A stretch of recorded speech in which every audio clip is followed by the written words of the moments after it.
Nestled deep in the countryside of Wiltshire, where the land rolls gently toward the horizon and the air carries the soft echo of flowing water, a house appeared long before it was ever known to the public. Mill House did not begin its story as a royal refuge or a symbol of quiet resistance. It began as something far simpler and, perhaps because of that, far more enduring. At the edge of the village of Weybridge, near the historic settlement of Laycock, the land bends gently to meet the waters of the River Avon. This is not the kind of terrain that shouts for attention, it whispers. The kind of place where fog rises slowly in the morning, hanging low above the grass, and where the light of late afternoon filters through trees with a kind of timeless softness. It is a location made for privacy, even before anyone thought to desire it. In this quiet fold of the English landscape, around the year 1860, a house took shape. It was not ostentatious, yet it wasn't modest either. Its builders understood something that's often lost in grand estates and architectural displays, that comfort, proportion, and placement can be far more powerful than sheer scale. Surrounded by nothing but fields, distant church spires, and the occasional footpath worn into the soil, Mill House didn't rise like a monument. It settled like it had always been there. Even in its earliest days, the house seemed to belong to the land as much as the river itself. Unlike the many stately homes built to impress visitors or to mark power, this structure gave no indication of trying to be noticed. From afar, its gabled silhouette and Italianate features seemed to retreat into the trees rather than stand above them. There were no elaborate gates, no sweeping driveways lined with marble statues. Instead, there was a gentle curve of the road, a sound of water nearby, and a sense that someone had built this house not to dominate the landscape, but to disappear into it. Its isolation was never absolute, but it was real. The surrounding area, though touched by centuries of English history, remained quietly removed from the chaos of modern life. Laycock, with its abbey and cobblestone charm, attracted those who loved stories, but Mill was just far enough away to avoid the lens, just near enough to remain reachable. This balance between visibility and seclusion would become one of the house's defining traits, though no one could have known that then. What they did know was the land itself had character. The river nearby flooded sometimes, reshaping the banks, reclaiming what it wanted. The winters could be sharp, unforgiving. Summers were lush, sometimes too lush, gardens growing wild if left untamed. And in all seasons, the silence was absolute. A silence not of emptiness, but of presence. The kind of silence in which a house can take root and begin to gather memory. Mill House would not remain unknown forever.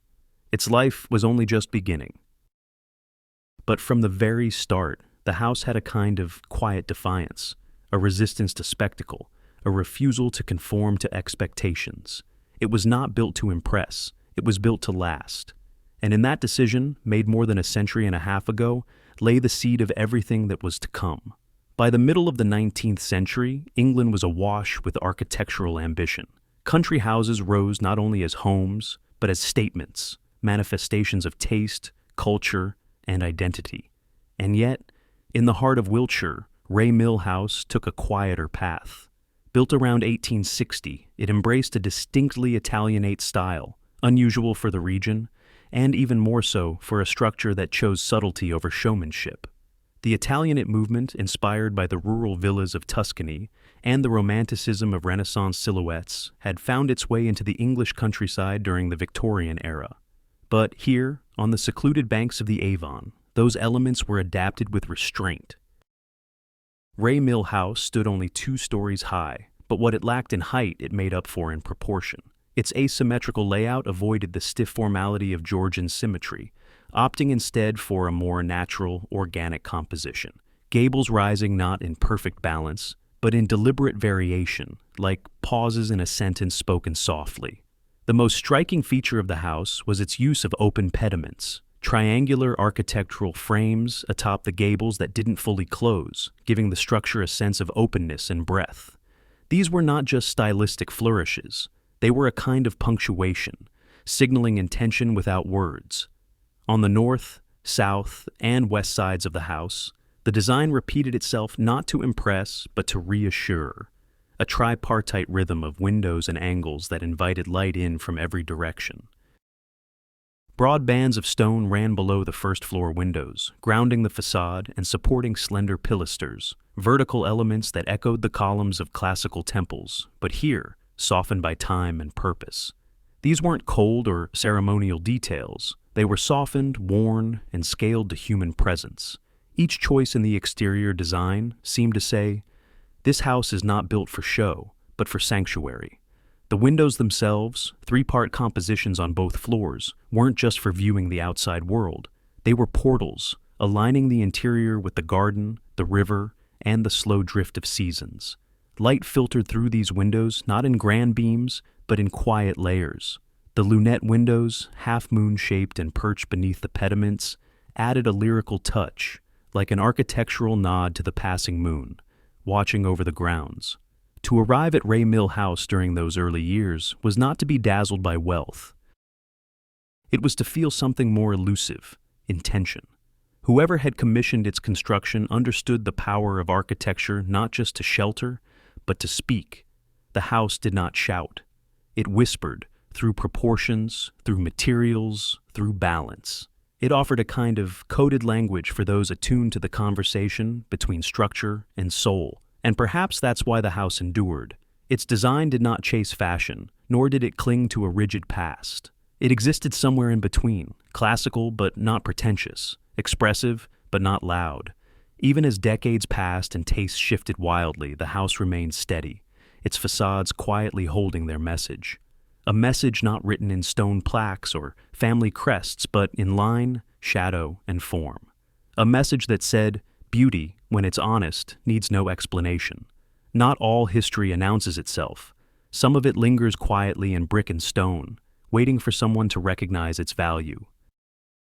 In 1987, more than a century after Ray Mill House first appeared on the edge of the River Avon, the structure received a silent but powerful designation.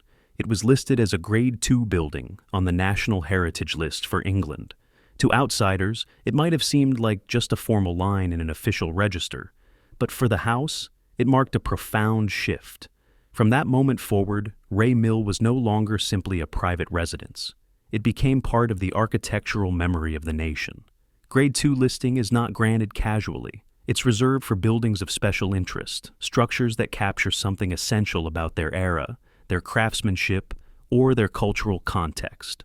For Ray Mill House, it wasn't just the Italianate gables or the asymmetrical grace that earned it this recognition.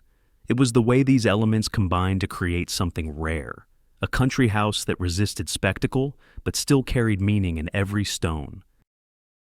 The listing acknowledged the building's integrity, its preserved features, and its quiet defiance of time.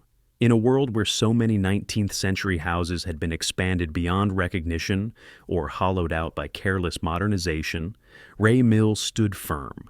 The open pediments, the tripartite windows, the porch with its paired stone piers, all of these remained not as relics, but as living elements of a space still inhabited, still breathing.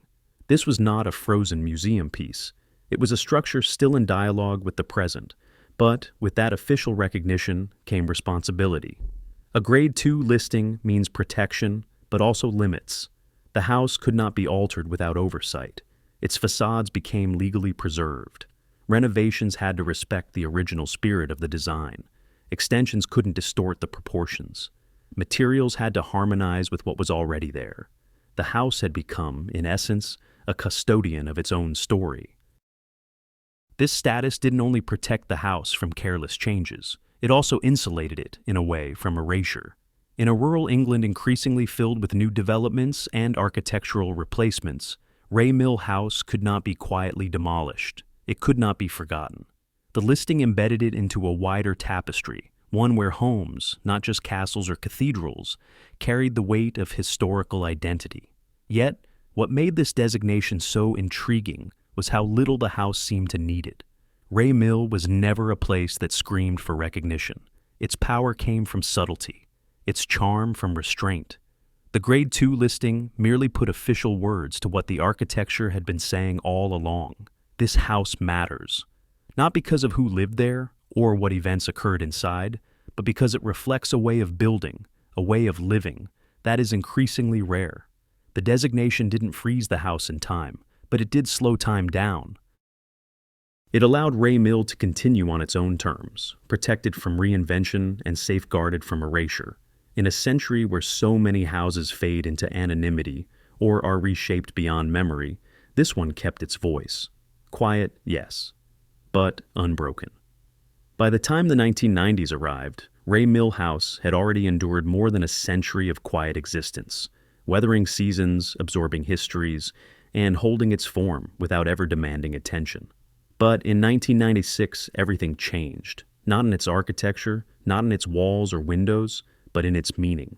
That year, the house was purchased by Camilla Parker Bowles, and although she would one day become Queen Consort, this decision had nothing to do with status or power. In fact, it was quite the opposite. The purchase of Ray Mill House was not about ascending into visibility, it was about retreating from it. Camilla acquired the house for $850,000, a sum that, while significant, was less about investment and more about necessity.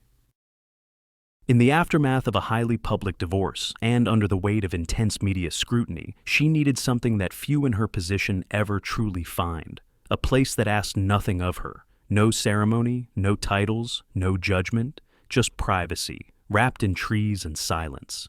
Ray Mill offered exactly that.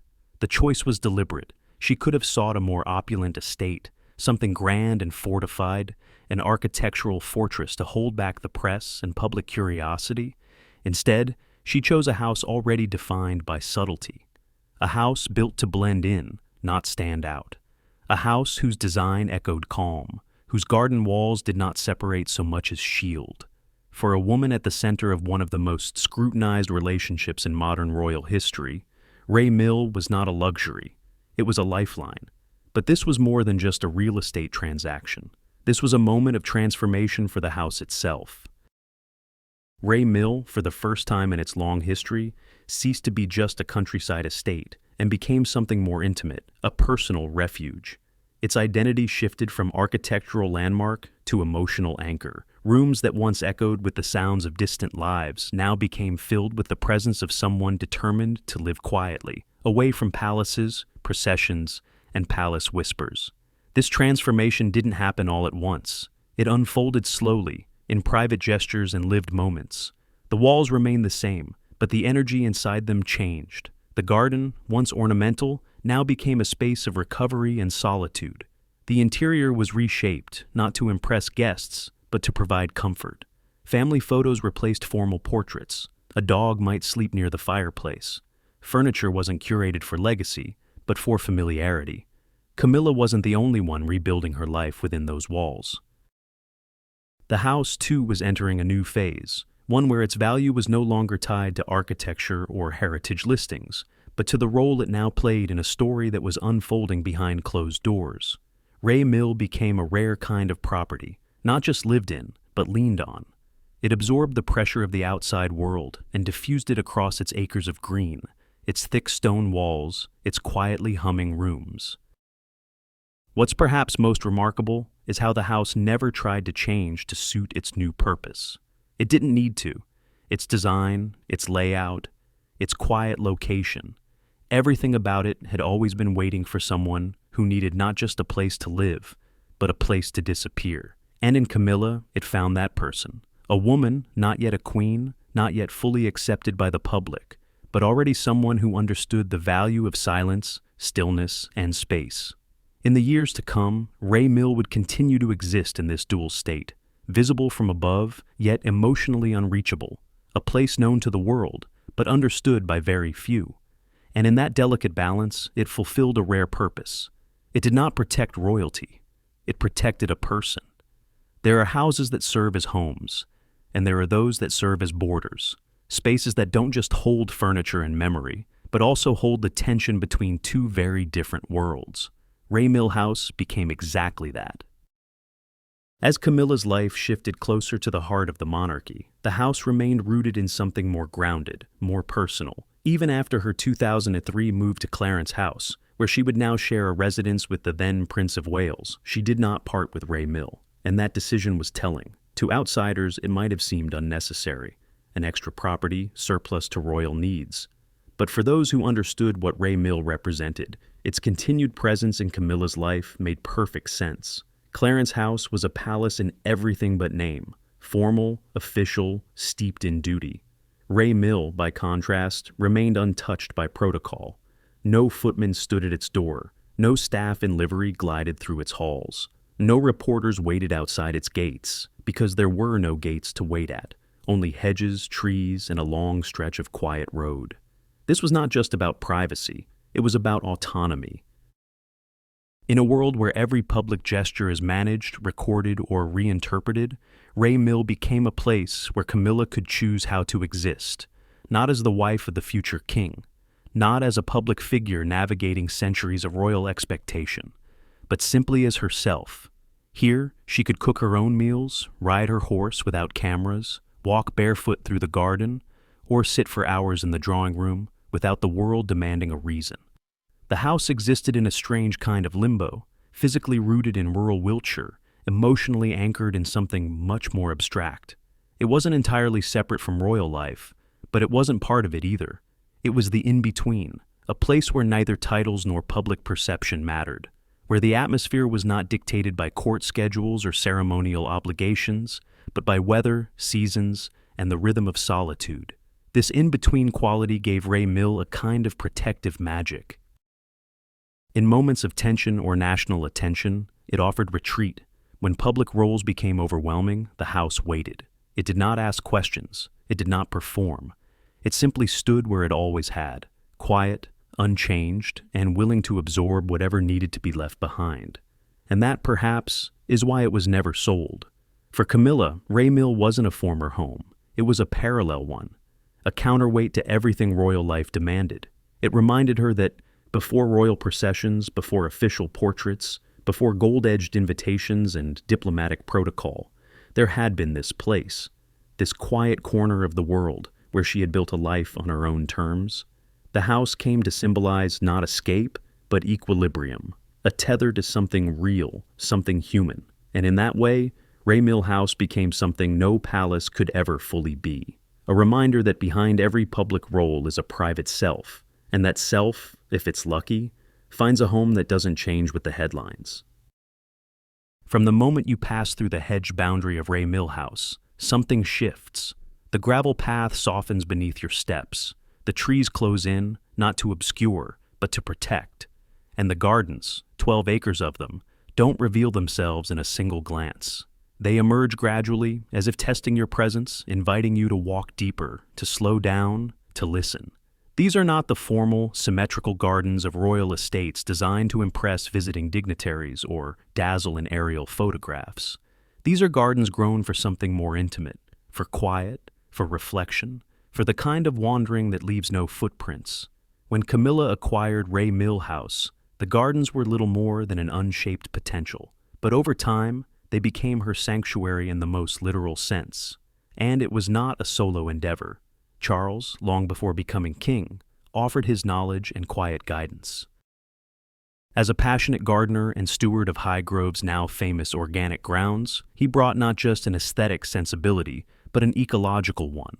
Together, they imagined a landscape that didn't need to be grand, but needed to be alive. Paths were not carved into straight lines, but allowed to meander. Trees weren't arranged in perfect grids, but chosen for shade, for birdsong, for how their leaves danced in the afternoon wind. Flower beds spilled over their edges, grasses swayed into walkways, and every corner of the garden held some detail that felt discovered rather than placed. A bench under an overgrown arch, a sculpture nestled behind a hedge, a hidden gate leading nowhere in particular. It was a garden designed not for show, but for secrecy. Among the most quietly remarkable features were the beehives. At first glance, they looked like simple wooden boxes tucked near the orchard. But they were part of a much larger story, one that stretched from Ray Mill to Highgrove and back again. The bees themselves, some introduced from the royal gardens, formed an invisible bridge between two lives, two properties, two worlds. The honey they produced was harvested and sold at Fortnum and Mason, with the proceeds going to charity. It was a gesture of continuity, a way of connecting private refuge with public good. But even that gesture remained discreet. The honey jars bore no loud branding, no crest. just a quiet seal and a story whispered only to those who cared enough to ask. That's what Ray Mills Gardens did, they whispered. Unlike Highgrove, whose tours and published volumes turned it into a horticultural destination, Ray Mill was never photographed for guides or flooded with visitors. It didn't need to prove anything. Its beauty was inward-facing. By 2022, the gardens had matured into something deeply personal. When Country Life magazine celebrated Camilla's 75th birthday with a special issue, it wasn't the house's drawing room or dining table that became the visual centerpiece. It was the garden. The photos captured her, not in crown or regalia, but surrounded by green, grounded in the place she had shaped with her own hands. In those images, you could see the true heart of Ray Mill, not in stone or timber, but in soil. Camilla once remarked that every garden she had ever owned contained one peculiar object, a painted tiger. At Ray Mill, too, the tiger was there, part guardian, part inside joke, part tradition. It sat in the grass not as decoration, but as memory, as continuity. Like everything else in the garden, it didn't demand attention. It simply waited to be noticed. And so, the gardens at Ray Mill House evolved into more than landscape.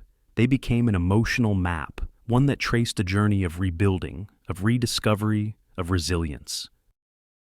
Each tree, each pathway, each forgotten corner held layers of meaning that no visitor could fully decode. Only those who had walked those paths on sleepless nights, who had listened to the wind move through the branches while the world turned elsewhere, could understand what these gardens truly were. Not a vision of perfection, but a place where a life could grow quietly, uninterrupted. Step inside Ray Mill House, and the world seems to exhale. The air shifts, time slows. There are no ceremonial halls or echoing staircases, no vast galleries designed to impress foreign dignitaries. Instead, there is warmth, of wood, of memory, of a house that was never meant to be stared at, but lived in. The interiors don't shout their history, they whisper it. Every detail, every object, every faded edge speaks softly, like a story told late at night when the house is still and the lights are low. The walls are lined with wood paneling, not polished to a royal sheen, but worn just enough to suggest age without decay. They catch the golden afternoon light with a muted glow, like the surface of a well-loved book. The texture isn't uniform. It doesn't try to be. There are subtle imperfections, lines, knots, the kind of irregularities that only time can produce. These walls don't hide their past. They reveal it slowly. In the drawing room, there hangs a portrait that carries more weight than any crown. It is Alice Keppel, Camilla's great-grandmother, once a companion to King Edward VII. Her eyes look out across the room, not with grandeur, but with calm familiarity. The painting is not placed for display. It's not centered above a mantle or spotlighted. It simply exists, present, remembered, part of the space like any family photo might be. It's not just decoration, it's connection. Elsewhere, you'll find pieces that arrived not from designers, but from generations. Italian furniture once owned by Violet Trefusis, Camilla's great-aunt, finds its place here, not as artifacts but as usable, touchable pieces of everyday life. A chair with a worn armrest, a small table with an uneven leg. These aren't museum objects. They're parts of a lived interior landscape, chosen not for style, but for sentiment. Interior designer Robert Keim, known for his subtle and deeply personal aesthetic, helped Camilla shape these spaces. But rather than impose a vision, he listened to the house and to its new owner. Together, they resisted the temptation to modernize for the sake of it. They preserved what felt right and added only what felt necessary. The result is not a curated environment, but a deeply inhabited one. There is no single focal point. Instead, your eyes move across the room slowly. Books half-shelved, lamps with faded shades, small bowls filled with things only the residents understand. The floors are soft underfoot, not with velvet, but with thick muted rugs that carry the faint imprint of 100 quiet steps. There are rooms where the windows are left uncovered, allowing the garden to spill inside through long panes of glass. The sash windows, tall and generous, flood the rooms with light that shifts hour by hour. In the early morning, it settles gently on the cream-colored carpets. By dusk, it pools in golden patches on the floorboards. Nothing here feels frozen in time, and yet everything feels deliberate. This is not a house staged for photographs, but one that holds the rhythm of real life. It is a home where guests are offered tea and old porcelain, not because it's rare, but because it's always been there. Where dogs nap on worn sofas and blankets are draped not for effect, but for use. Where silence is not a void, but a presence. To visit Ray Mill House is to understand that interiors do not have to overwhelm to be memorable. They can breathe. They can carry memory without explanation. They can reflect a life that values authenticity over appearance. Here, the luxury is not in opulence, but in the freedom to be surrounded by things that matter only to you. And in that way, the interiors speak, not with drama, not with grandeur, but with a softness that lingers long after you've left. Ray Mill House was never meant to echo with ceremonial footsteps or carry the weight of officialdom. Its rooms were not designed for state receptions or royal banquets.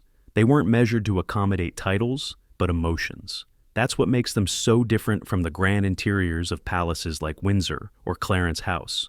In Ray Mill, there are no gilded halls where conversations feel rehearsed, no chandeliers that reflect the pressure of protocol. Instead, there are spaces that seem to exist for one reason only: to let their inhabitant breathe. The house contains 6 bedrooms, each one distinct not in opulence, but in atmosphere. None are arranged to impress. They are warm, layered, and deeply personal. One room might have sun filtering through cream-colored drapes in the early morning, casting a soft glow over carved wooden bedposts and walls painted not in high-gloss royal colors, but in calming, muted tones. Another might be filled with old books stacked unevenly on mismatched shelves, with a reading chair pulled close to a window that overlooks the garden path. Nothing matches perfectly, but everything fits. The master bedroom, softly lit and paneled in aged wood, holds a quiet grandeur that comes not from design, but from comfort. The tall sash windows stretch toward the ceiling, flooding the room with natural light, and opening onto a view that remains untouched by the outside world. From here, one sees not the press or the public, but only trees, sky, and the slow breath of the garden beyond. There is something grounding about it, something that reminds you this is not a place to perform, but to retreat. The living areas extend this same mood. The drawing room invites conversation, not display. The furniture is low, lived in, with cushions that have softened over the years, and rugs that bear the marks of quiet footsteps. Lamps glow rather than glare. Fireplaces are used, not admired from afar. A dog may curl up on the carpet. A shawl might hang over the arm of a chair. Everything feels touched by habit, by repetition, by years of being used not for show, but for shelter. Even the kitchen, often the heart of any home, reflects a life lived on personal terms. It is not a catering space for royal staff, but a room where meals can be prepared in peace, where the clatter of porcelain feels more intimate than any bell or call button. There's no sense of formality here, only the comfort of routine and the familiar scent of tea and toast drifting into the hallway. The house also hides something unexpected, a swimming pool. Tucked away, not flaunted, it serves not as a luxury amenity, but as a quiet indulgence. It is not heated year-round, not because it can't be, but because practicality often outweighs pomp at Ray Mill. Once, that practicality led to damage when frozen pipes cracked during a cold spell, a reminder that this house, though beautiful, is still subject to the ordinary rules of life. Here, even the water has to be managed carefully, the way everything else is, with attention, without extravagance. And while most royal residences are filled with the echoes of duty, bells ringing, corridors bustling with staff, the constant hum of scheduled movement, Ray Mill is different. Its corridors are still. There are no processions here, no servants at every door. You can walk through the hallway and hear nothing but the creak of floorboards or the soft rustle of curtains shifting in the breeze. The house isn't staged. It listens. It holds. This is what gives Ray Mill House its true power. It isn't large by royal standards, but every room carries the trace of a decision, to live not as a role, but as a person, to create a space that is not a symbol, but a shelter. And in doing so, the house becomes more than a residence. It becomes a counterpoint to the monarchy's public face, a private answer to a very public life, a set of rooms that offer no crown, no title, only the rarest form of comfort, the freedom to be entirely, unapologetically at home. For all its beauty, for all its carefully tended gardens and solid stone walls, Ray Mill House has never been immune to the unpredictable moods of the landscape that surrounds it. The same river that gives the property its quiet grace, the Avon, can just as easily become a threat. Water, ancient and patient, does not care for heritage listings or personal retreats. And no matter how secluded, no matter how protected a home may seem, nature will always remind us that walls are not invincible. In the winters, the ground around the house darkens with moisture. The river swells with snowmelt and rain, its currents pushing harder with each passing hour. The silence that usually makes Ray Mill so peaceful begins to feel more ominous. During one particularly harsh season, Storm Bird arrived without ceremony, but left devastation in its wake. The house and the land around it were swallowed by floodwaters so deep that even the familiar garden paths disappeared. From her windows, Camilla described seeing not a lawn, not flower beds, but a vast mirror of moving water. So expansive, so sudden, it looked like the sea had arrived overnight. It was more than a dramatic scene. It was a moment of reckoning. When a home, any home, is invaded by something as indifferent as floodwater, everything changes. The boundaries between inside and outside, between control and chaos, are washed away. Rooms become vulnerable. Foundations are tested. The idea of shelter is put under real strain. And yet, what followed was not panic. It was something else. Endurance. Because Ray Mill is not just a place of escape, it is a place of resilience. This was not the first time the house had faced water, and it likely wouldn't be the last. But each time, it held its ground. The garden, though soaked, survived. The floors dried, the walls, scarred by moisture, held on. There was no announcement, no drama, just a quiet return to normalcy. The work of recovery at Ray Mill happens not through spectacle, but through repetition. Opening windows, clearing debris, drying books, waiting for the earth to calm. The floods also revealed something deeper. For all the planning, all the protection, from security to privacy to heritage designations, there are still forces that can't be controlled. And in that exposure, there is something profoundly human. The house, so often seen as a fortress of personal quiet, was shown to be vulnerable, real, affected by the same unpredictability that touches every life. And yet, what makes Ray Mill House extraordinary is not that it survived the water, but that it never stopped being a home through it all. No headlines, no complaints, no dramatic gestures, just a quiet resilience built into its very bones. In the aftermath, nothing was torn down, nothing was abandoned. Instead, the house was dried, cleaned, lived in again, as if the flood was not an interruption, but part of the rhythm of life there. In the end, water may find its way past stone and through locked doors, but at Ray Mill, it never reaches the heart of the house. Because this is not a home that relies on control, it relies on understanding, on accepting that even the most cherished sanctuaries can be shaken. And that what matters most is not how untouched a house remains, but how fully it returns to itself once the storm has passed. For years, Ray Mill House existed in near total seclusion, a sanctuary not just protected by hedges and gardens, but by something far more fragile and precious: silence. The kind of silence that can't be bought or built, but must be earned over time.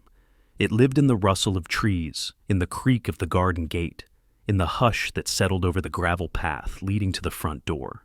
But even silence has borders, and sometimes borders can be crossed.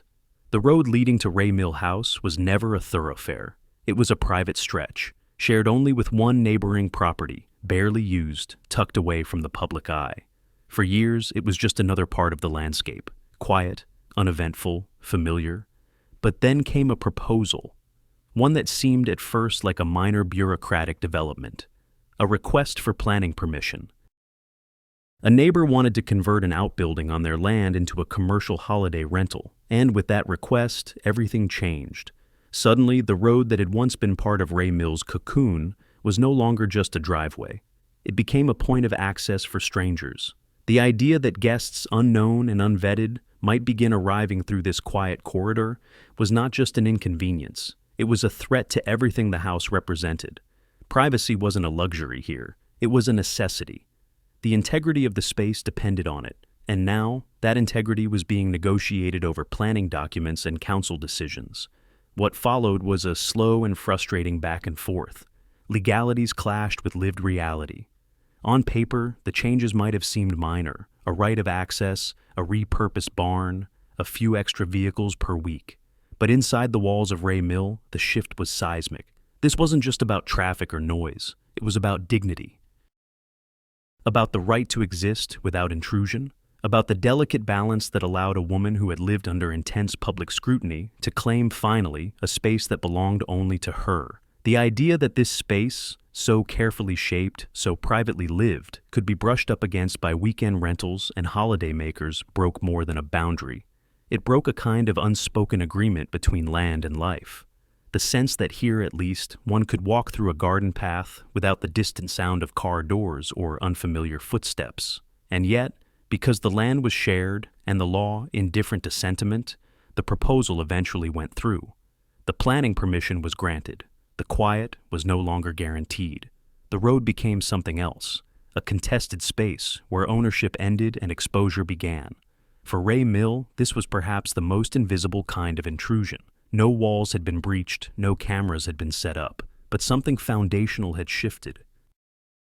The line between refuge and the outside world had been redrawn. This moment marked a turning point, not just in the physical use of the land, but in the emotional fabric of the house. Ray Mill had withstood storms, press, time, but now it faced something subtler and more insidious: the slow erosion of quiet. And in a place built so delicately around that very quiet, even a small disruption felt like a siege. The conflict wasn't dramatic in the traditional sense. No protests, no shouting, no legal battles splashed across newspapers. But that made it no less real. Sometimes the deepest battles are the ones fought in silence, on paper, in planning boards, across garden hedges that once stood for mutual respect. At Ray Mill, silence was not the absence of noise. It was the presence of peace. And when that peace was challenged, it became clear. Even the most private home can become a battlefield when the world decides to inch a little too close. In the spring of 2025, an extraordinary decision was made, one that didn't involve palaces, politics, or protocol, but something far more intimate: the protection of peace. By then, Ray Mill House had already endured years of encroachment. The private road shared with a neighboring property had become a point of tension. Planning permissions had chipped away at the invisible shield that once surrounded the estate. And although the walls still stood and the garden still bloomed, something essential was at risk: the silence that defined the house's soul. That risk came into sharp focus with the growing interest in the neighboring property known as the Old Mill. Once benign, quiet, and unremarkable, it had entered the market with potential buyers viewing it not as a residence, but as an opportunity.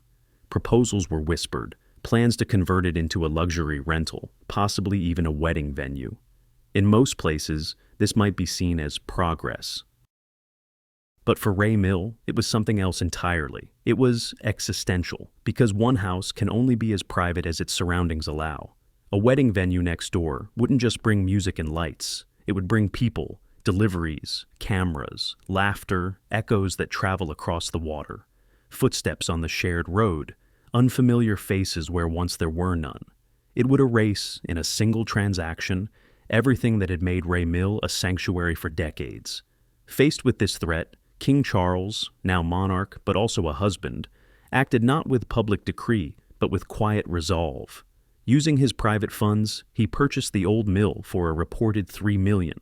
It was not a symbolic gesture. It was a tactical move, a calculated, deeply personal act designed to restore a boundary that had been eroded over time. This was not the acquisition of a country estate for expansion or display. The Old Mill was not bought for comfort or for legacy. It was bought as a shield, a structure transformed not into a residence, but a perimeter. The goal wasn't to inhabit the building, but to control its future, to ensure it would never become what others had envisioned, to secure silence, not square footage. A security-vetted tenant was placed there, not as a caretaker of property, but as a guardian of atmosphere. Their presence ensured that the building would remain neutral, its activity minimal, its use appropriate. No wedding bells, no tour buses, no vacationers tracing the same quiet road that led to Camilla's front gate. Just a building held in stillness, like a chess piece moved not to capture, but to protect. The significance of this act extended far beyond real estate. It reflected a profound understanding of what Ray Mill House had become, not just for Camilla, but for both of them. A rare, irreplaceable space where the pressures of monarchy dissolved, where a woman could live without being seen, where a man, now a king, could preserve the only place that had ever offered his wife true refuge. It was, in many ways, the most unorthodox use of royal wealth, not to purchase luxury, but to preserve invisibility, not to gain something new, but to stop something from being lost. And in that sense, the transaction became a statement, one louder than any press release. That silence has value, that peace has a price, that sometimes to protect a feeling, you must buy the land around it. The purchase of the old mill didn't just redraw a property line, it redrew the emotional perimeter of Ray Mill House. For the first time in years, the house could breathe again. Its garden gates didn't open onto uncertainty. Its windows no longer faced speculation. Its rooms, once again, could hold a kind of quiet that wasn't just physical, it was psychological. The stillness returned. Not because the world had stepped back, but because someone had drawn a firm and final line. And in that act, Ray Mill remained what it had always tried to be, not just a house in the countryside, but a promise made in stone and silence, that here, at least, life could unfold without interruption. Ray Mill House was never built to host coronations, state visits, or royal decrees. Its walls have never echoed with formal announcements or processions of dignitaries. But in recent years, the house found itself becoming the backdrop for something far more revealing. Quiet moments of personal truth, captured not in grand ceremony, but in photographs that told a different story.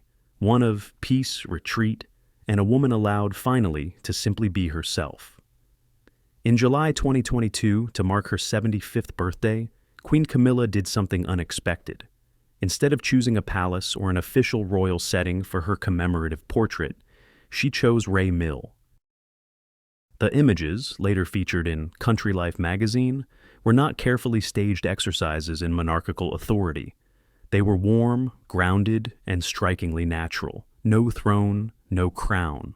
Just a woman standing in her garden, surrounded by 12 acres of green shaped, not by landscape architects in service to the crown, but by years of personal care, small rituals, and shared effort.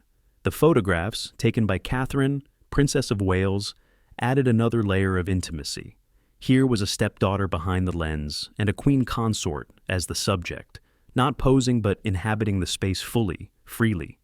These weren't portraits designed to dazzle. They were images that whispered. A simple bench, a familiar tree, light falling across a garden path. Each frame suggested something profound without ever raising its voice. That Ray Mill was not a royal property, but a private world. Among the most beloved companions in these photographs was Molly, Camilla's rescue dog from Battersea Dogs and Cats Home. Curled at her feet, walking beside her in the grass, or looking up with loyal eyes, the dog became more than a presence. He became a symbol of the unroyal qualities that defined life at Ray Mill: affection, simplicity, and an absence of spectacle. Molly didn't care for titles or tabloids. He cared for routines, for walks in the garden, for quiet companionship. And in that way, he mirrored the house itself. Every detail in those birthday portraits told the same story. The folding of a sleeve, the way the queen stood not in front of a grand facade, but beside wildflowers, the softness in the background blur. These weren't just images for commemoration. They were a declaration, one made without words, that not every chapter of royal life needs to be staged on marble steps or velvet thrones. Some can unfold in quiet places, on familiar ground, in a garden that's been walked alone 1,000 times before the cameras ever arrived. Ray Mill, in that moment, became more than a private residence. It became an emblem, not of monarchy, but of sanctuary. In a royal ecosystem defined by grandeur, this one house stood apart, reminding the public that dignity could also be found in restraint, that authenticity had a language of its own. No red carpets, no gold-framed portraits. Just wind in the trees, earth beneath the shoes, and a kind of triumph that doesn't announce itself but settles softly into the frame. These images have outlived the moment they were taken. They circulate quietly, far from the noise of headlines, continuing to shift perceptions not just of Camilla, but of what royalty can look like when it chooses to retreat from the stage. And in doing so, Ray Mill House becomes not a backdrop, but a co-author, not a location, but a statement. That there is power in silence, that a garden can be a throne, that peace, when earned, shines brighter than ceremony ever could. Among all the residences associated with Queen Camilla and King Charles, grand estates, palatial townhouses, historical landmarks layered with centuries of tradition, only one truly stands apart, not for its size, not for its architecture, but for something far more elusive, a sense of self. Ray Mill House is not the largest, it is not the oldest, it carries no formal title, and yet it remains the most personal, the most untouched, the most deeply inhabited. In the landscape of royal real estate, it is a portrait of something almost impossible to find at that level of life: genuine privacy, lived-in warmth, and a home that never bowed to protocol. Clarence House, the London residence shared with Charles since 2003, is stately, refined, and deeply steeped in tradition. It has housed generations of royals and serves as an official base in the heart of the capital. But with its ceremonial guards, diplomatic receptions, and ever-watchful public gaze, it is a place of function more than feeling. It is where duty lives, a space that, no matter how comfortable, is ultimately tethered to role and obligation. Even a private breakfast there happens beneath the weight of royal history and institutional presence. Windsor Castle, another cornerstone of the royal landscape, is even more removed from domesticity. With its battlements and towers, its parade grounds and historic chambers, it represents monarchy in its most iconic form. It is a fortress, resplendent, powerful, visible, but no one confuses it with a home in the intimate sense. There is nothing soft about Windsor. Its walls have witnessed centuries of power plays, grief, ceremony, and survival. To live there is to live in the narrative of empire. Highgrove, the Gloucestershire estate Charles purchased in 1980, comes closer to a personal retreat. Its organic gardens, shaped over decades by the king himself, reflect his passion for sustainability and quiet craftsmanship. It's a space of contemplation, even spirituality, a place where Charles has spoken of finding solitude among trees and soil. Yet, even there, the house carries the aura of its owner's title. Highgrove has been open to the public in guided tours. It has become a kind of curated reflection of princely identity, part residence, part institution. Ray Mill, by contrast, has never been curated. It has never been open to the public, never staged for grandeur, never surrendered to the narrative of crown and country. It has always remained hers, not the Queen's Wiltshire retreat, not the royal countryside estate, but simply Camilla's home. And that distinction is everything. Where other residences must speak for the monarchy, Ray Mill speaks only for her. It carries no official role, no inherited purpose. It exists for the sake of personal life, not public legacy. In a way, this singularity makes it invisible. Ray Mill does not appear on royal tours. It's not discussed in press briefings. No ceremonies have been held there. And that invisibility is not a flaw. It is its greatest strength. In a world where every gesture is watched, recorded, and analyzed, Ray Mill has remained unperformative. It does not present. It protects.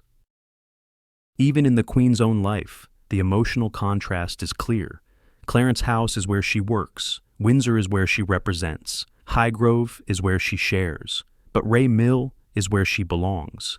It's where she returned after the funeral of Queen Elizabeth II, where she withdrew in the quiet days of mourning, away from black veils and public obligation.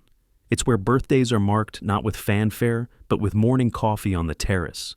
It's where a dog can run across the lawn without triggering headlines. It's where footsteps are heard only by birds and bees, not by photographers or palace staff.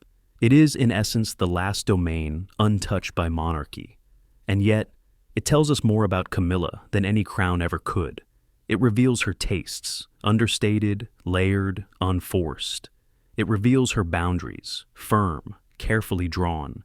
And it reveals her longing, not for attention, but for peace. In that way, Ray Mill becomes more than a house. It becomes a reflection. Not of royal life, but of the rare moments that escape it. Among the castles and crowns, it is the one place that doesn't try to fit into the architecture of monarchy. It resists the stage, it refuses the script, and in doing so, it becomes the most honest space of all. A home that doesn't demand to be remembered, because it never asked to be seen.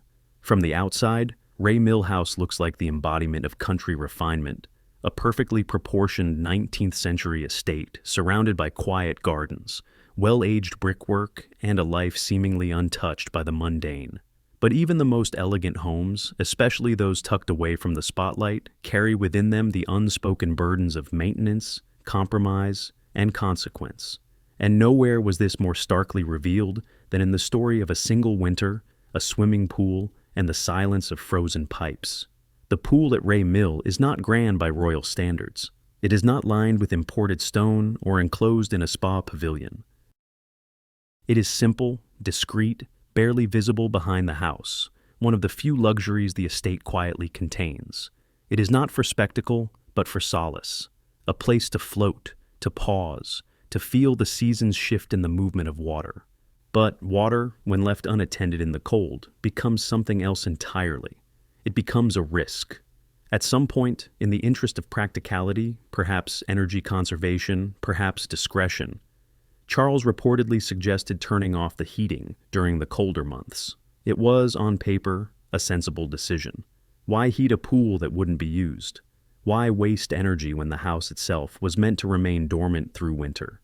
The logic was straightforward, but the house, like any living structure, doesn't always respond to logic. As temperatures dropped, the quiet pool turned to ice. Beneath its surface, the pipes began to contract. Sealed water froze, expanded, and slowly, invisibly, pressure built behind the scenes. No alarms rang. No visible cracks appeared, but deep inside the infrastructure, the damage was already happening. And by the time the spring thaw arrived, the consequences had already taken root. Ruptured pipes, significant internal flooding, and repairs that ran into the thousands. A small decision meant to save energy had instead unleashed a slow disaster. What makes this moment so revealing is not the cost, but the contradiction. This was a royal house, an estate tied to a queen, framed in magazine portraits, admired from above. And yet, here it was, facing the same pitfalls as any other home, pipes freezing, systems failing, repairs quietly underway without press releases or dramatic photo ops. It was a reminder that even within luxury, the fragile mechanics of daily life never fully disappear.